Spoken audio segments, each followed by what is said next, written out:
So a botnet is different than isolated pieces of malware in the fact that a botnet is a collection of infected machines which are coordinated through command and control by a central server, which is called the command and control server or the CNC server. So the power of botnets is basically in the amount of distributed computation and storage power that is available to a CNC server. It's short for robot, is it then, I'm guessing? Yeah, so the bot is basically for machines that can operate in an automated fashion, which refers to the robot thing that we mentioned. Okay, and a botnet is a collection of these that somebody's using for nefarious purposes. Would that be right, or does it have to be? Yeah, usually it is for nefarious purposes. So the main two strengths of a botnet from the point of view of a bad guy is one that there are like bots on the order of hundreds and thousands of machines. So there is a lot of distributed computing and storage power available there. And the other one is a certain delegation of responsibility or deniability, which the infrastructure affords to the person who runs the botnet, in terms of that the person conducts all these nefarious activities from the platform of the bots and not just directly. Usually people are not aware, and basically stealth and botnets usually go hand in hand, because from the point of view of a CNC server, it wants to ensure that the bots remain infected and available and stay that way for the longest period of time possible. So if the user is aware that it has been infected, then typically they would probably reinstall the operating system or take other measures to clean the machine, which doesn't work in the favor of the botnet controller. I'm assuming this starts from people opening dodgy emails or something. Is that the sort of thing that starts this off for an innocent user sitting there using their computer?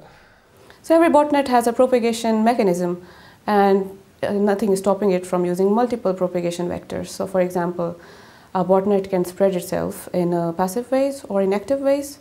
So active ways usually involve little or no user intervention, basically no user intervention, in the sense that if a machine has been infected, then the bot binary has inherent mechanisms to find other hosts on the internet to infect.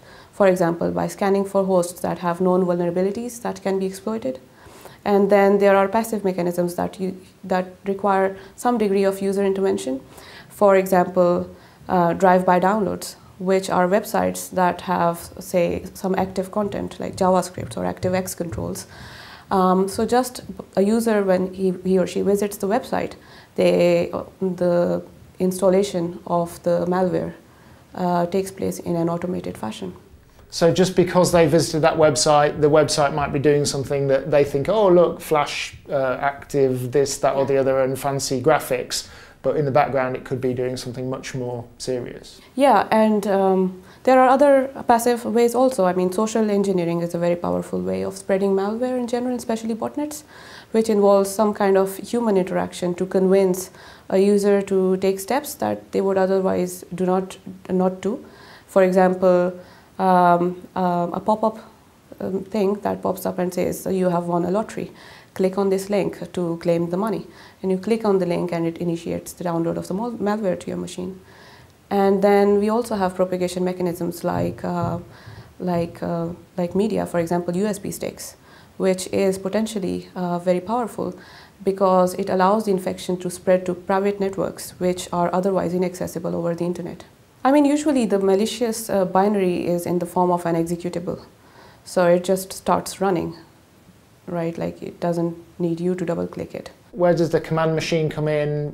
Is that being controlled by someone, or is that itself a bot? So I think we can make use of some diagrams here. Yeah, absolutely. Okay, so here's the CNC server here, and here is the user, the innocent user. Say that through whatever propagation vector, either through clicking on some bad links or through some infected media, the user installs the malicious software which is associated with the botnet. Usually it's called the bot binary. Binary means the executable code which can be directly run by the machine without the need to be compiled. By installing the bot binary, the user has got the infection, but it is not formally part of the botnet now. It needs to find some way to locate this CNC server to be able to exchange messages with it. So it needs some rallying mechanism. Now, the rallying mechanism can take place in the form of an IP address. That is, the IP address can be hard-coded into the bot binary, or the user can obtain a seed list of IP addresses, which would be basically IP addresses of some other hosts which know how to locate the CNC server. So basically like a stepping stone between the CNC server and the user to locate the CNC server.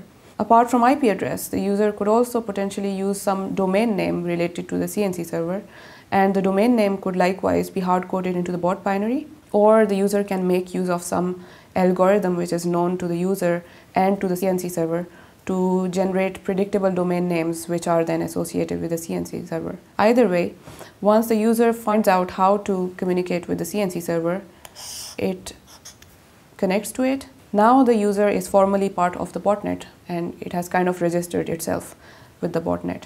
So typically if the CNC server wants the bots to carry out certain nefarious activities on its behalf, it is able to access that particular bot. Now the purposes for which these bots can be used are different.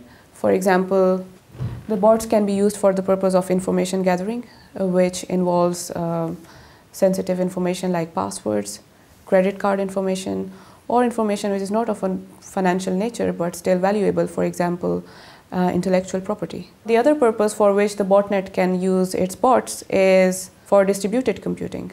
For example, distributed password cracking, getting bots to solve CAPTCHAs, basically anything that requires proof of work and is infeasible for the bot master, the person who controls the botnet, to carry out individually. It can distribute it across the recruited bots and get them to do it on its behalf. And is this, the CNC machine is obviously under the control of whoever the bot master is? Yeah. Is that usually their own computer, or is that again remote from them? So is there I was wondering if there was a way of tracing them. Yes. So it would be very naive of a bot master to directly use its own machine for the CNC purposes. And usually how it evades detection is to incorporate several stepping stones between itself and the machine. And for example, it could log into that machine or access that machine using the Tor network. So that way it is using that machine anonymously and remove all traces of its identity and basically be untraceable. How many botnets are actually operating on the internet at the moment? Can anyone hazard a guess at those numbers, or? It's hard to say because I mean, how can you count the number of bots that are controlled, right? Like, if it's a centralized botnet and there is, say, one or like a limited number of CNC servers, in one specific case, they looked at all the incoming connections to the CNC server, which kind of helped them estimate the footprint of the botnet, which is the number of bots that formed part of the botnet. But who knows if there are other CNC servers related to the same botnet, because, you know, like looking from the vantage point of one CNC server would afford you visibility into only its own footprint. So there have been academic studies on estimates of botnet footprints, but one cannot really be completely accurate about that. Is there any way that kind of technology can be used for good, or is it always for nefarious reasons? Well, it's kind of being used for the good in the context of censorship-resistant systems, where good users are trying to access some content which has been banned in their country, using more or less the same evasive measures which are used by botnets or malware to evade security people. So it's the same model turned upside down. By subtracting these frames from each other, we can virtually shroud the influence of daylight. So we can even eliminate cast shadows which would be cast.